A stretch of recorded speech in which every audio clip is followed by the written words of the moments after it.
In this video, let me show you how to change the steering feel on Jaecoo. Here I have Jaecoo 5 and let me show you on this example how to do this.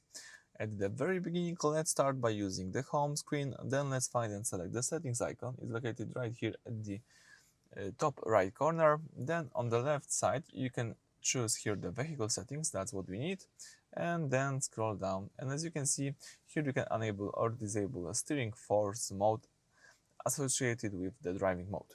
So when enabled this option, it synchronizes the stiffness and weight of your steering wheel with the car's current driving mode. For example, if you switch the car to Eco or Comfort mode, the steering becomes lighter and easier to turn for city driving. So you can use the mode button to choose one of the following modes, or you can disable this feature, these associations, and if you disable it, you can choose the steering force mode. It could be comfort or sport, so you can decide either you would like to use one of them. Or in my case, I like to have the steering force associated with the driving mode, so let me leave it enabled. Alright, so that's it. Thank you for watching. Please subscribe to our channel and leave thumbs up.